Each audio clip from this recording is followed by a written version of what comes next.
बिस्मिल्लाहिर्रहमानिर्रहीम सुम्मा तवल्लैतुम मिन बाद ज़ालिका फलौला फज़लुल्लाहि अलैकुम व रहमतुहु लकुंतुम मिनल खासिरीन। सदक़ल्लाहु मौलाना अज़ीम। अज़ीज़ मोहतरम, आज मैं आपको अपनी तफसीर करमानी जल्द अव्वल और सूरत बकरा की आयात मुबारका 64 का तर्जमा, उसकी तफसीर अर्ज़ करूँगा। तफसीर अर्ज़ करने से पहले मैं आपकी खिदमत में अर्ज़ करता हूँ कि मेरे चैनल करमानी टीवी, जिसमें कुरान मजीद फुरक़ान हमीद की तफसीर करमानी है, मैं बयान करता हूँ, और दूसरा मेरा चैनल है करमानी टीवी 3, उसमें रोज़ा, नमाज, फितराना, तमाम मसाइल फ़ुक़हा कराम। फलौला फ़ज़लुल्लाहि अलैकुम व रहमतुहु, उसका अतफ़ मोहलत देने और अज़ाब की तख़ीर की वजह से है। लकुंतुम मिनल खासिरीन, और अज़ाब की तख़ीर। फलौला फ़ज़लुल्लाहि अलैकुम व रहमतुहु, उसका अतफ़ मोहलत देने और अज़ाब की ताख़ीर की वजह से है। लकुंतुम मिनल खासिरीन, तुम खासिरीन में से हो जाते, नुकसान और जहन्नमी हो जाते। तो अज़ीज़ मोहतरम, इस आयत मुबारका में ही है कि मूसा अलैहिस्सलाम की कौम ने कहा कि हम रब को देखते हैं, लेकिन उस पर बिजली गिरी, 70 आदमी मर गए और उसके बाद ज़िंदा हो गए। तो उसके बाद अल्लाह तबारक व तआला ने मूसा कलीम को फरमाया कि अपनी कौम को कहे, बनी इसराइल को कहे कि ना तौरात को मानते हैं और ना ही सजदा करते हैं, यानी तौरात के ऊपर पूरा अमल नहीं करते।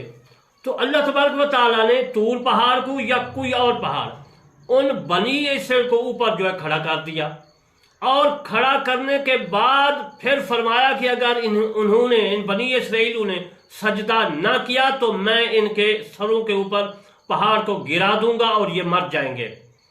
जब पहाड़ को खड़ा कर दिया सिरों के बुलंद नज़दीक, तो फिर डर के मारे बनी इसराइल उन्होंने सजदा में सिर झुका दिया, सजदे में, और उसके बाद एक आंख से पहाड़ को देखती और दूसरी आंख सजदे में होती। तो अगर वो सजदा ना करते तो अल्लाह तबारक तआला ने फरमाया कि वो मर जाते, हलाक हो जाते, जहन्नमी हो जाते।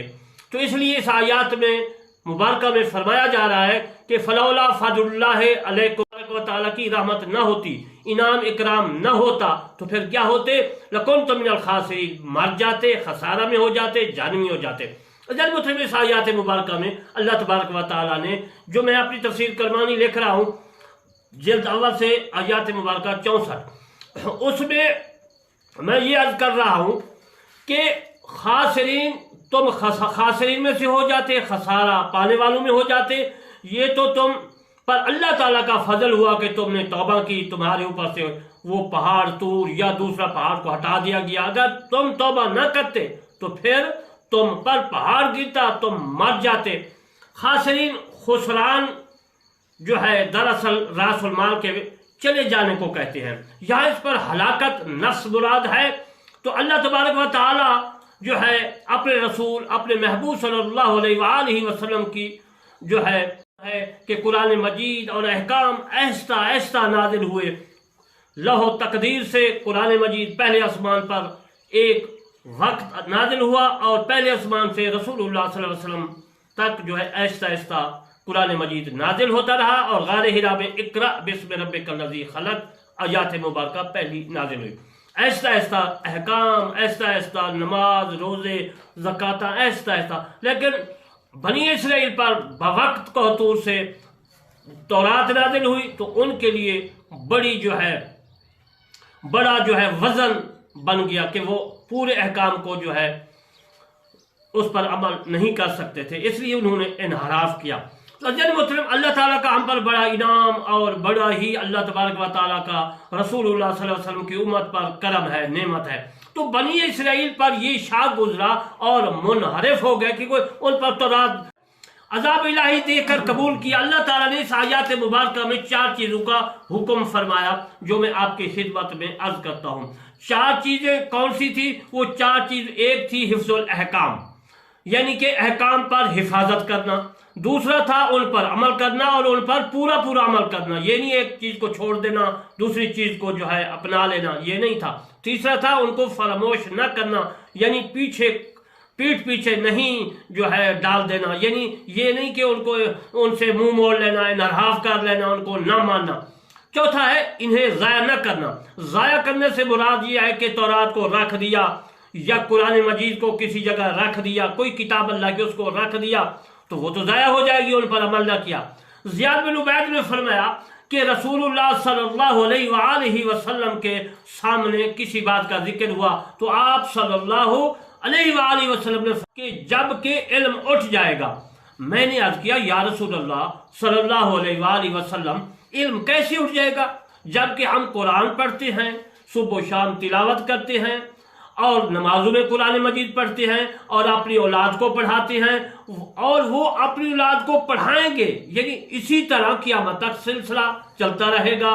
تو آپ نے فرمایا زیاد تیری ماں مرے میں تجھے مدینہ کے فہیم لوگوں میں شمار کرتا تھا، پڑھے لکھے لوگوں میں شمار کرتا تھا کہ جو ہے تو بڑا دانا، دانش مند، دانشور ہے۔ یہود یہود اور نصارہ یعنی عیسائی، یہودی کہتے ہیں موسیٰ علیہ السلام کی قوم کے بارے میں، اس متعلق میں عرض کر چکا ہوں، نصارہ کے متعلق بھی میں تفصیلاً عرض کر چکا ہوں۔ عیسائیوں کو کہتے ہیں یہود، موسیٰ علیہ السلام کی امت بنی اسرائیل کو کہتے ہیں۔ تورات اور پڑھتے تھے، نصارہ انجیل پڑھتے تھے، لیکن ان میں سے کوئی بھی اس پر عمل نہیں کرتا تھا۔ یہ حدیث ابن ماجہ میں ذہب القرآن والعلم میں موجود ہے۔ تو ثابت یہ ہوا کہ جو کوئی قرآن مجید پڑھے اور اس پر عمل نہ کرے، قرآن مجید کو کسی بکسے میں رکھ دے، کسی الماری میں رکھ دے، کسی ایسی جگہ رکھ دے کہ اس کو پڑھے ہی نہ، یا قرآن مجید کو پڑھے اس پر عمل نہ کرے، وہ بھی ایک چیز ہے، وہ بھی انحرافی میں ہے، خسارہ میں ہے، خاسرین لوگوں میں ہے۔ اور قرآن مجید پڑھے اس کا ترجمہ غلط کرے، لوگوں کو ترجمہ اور مفہوم غلط بتائے، وہ تو عزیزان محترم بالکل جہنمی ہوگا۔ اور دوسرا میں آپ کو یہ عرض کرتا چلوں کہ ایک حدیث میں ہے کہ رسول صلی اللہ علیہ وسلم نے فرمایا کہ قیامت کے دن علم اٹھ جائے گا، قرآن اٹھ جائے گا، تو سب سے پہلے کون سی آیات اٹھے گی؟ اصحابی نے عرض کیا یا رسول اللہ علیہ وسلم کون سی آیات ہے؟ آپ نے فرمایا زمین نہیں دے گا، وراثت نہیں دے گا، سب سے پہلی آیات، لیکن قرآن میں آیات ہوگی، لوگ اس پر عمل نہیں کریں گے اس لیے کہ وہ جو ہے یہ آیات پر عمل نہ کرنے سے آیات اٹھ جائے گی، لیکن لکھی تحریر ہوگی، لکھی ہوئی ہوگی، عمل نہ کرنے سے مراد یہی ہے کہ وہ اٹھ جائے گی۔ اور دوسرا یہ ہے کہ وہ قیامت کی نشانی ہے کہ آج کل جو ہے باپ اپنی بیٹیوں کو بالکل جو ہے وراثت سے محروم کر رکھا ہے، اور جو اپنی بیٹیوں کو وراثت میں محروم کرے گا وہ جہنمی ہوگا۔ رسول اللہ صلی اللہ علیہ وسلم نے ایک اصحابی کے جنازہ پر گئے تو انہوں نے جو ہے اپنی زمین، اصحابی نے اپنی زمین بیٹیوں کو دے دی، بیٹوں کو دے دی، تو میرے مصطفیٰ صلی اللہ علیہ وسلم نے فرمایا کہ یہ جہنم سے بچ گئے اور انہوں نے جنت میں اپنا مقام خرید لیا، اپنا مقام جنت میں بنا لیا۔ تو ذہن محترم پھر میں آپ کو آپ کی خدمت میں عرض کرتا ہوں، میرا چینل کرمانی ٹی وی ہے، اس میں قرآن مجید فرقان حمید کی تفسیر ہے، دوسرا میرا کرمانی ٹی وی 3 ہے، تمام مسائل اور حدیث پاک موجود ہے۔ آپ نے دونوں کو سبسکرائب، لائک، کمنٹ کرنا ہے تاکہ آپ کو بھی ثواب اور مجھے بھی ثواب۔ میں علامہ طالب شہر کرمانی بستی یاسر باب چاک مول تحصیل محرز ضلع وہاڑی صوبہ پنجاب پاکستان سے عرض کرتا ہوں کہ میرا مشن یہ ہے کہ قرآن دنیا میں پھیلے، اسلام پھیلے، میرے مصطفیٰ صلی اللہ علیہ وسلم کا پیغام پھیلے۔ وما علینا الا البلاغ المبین۔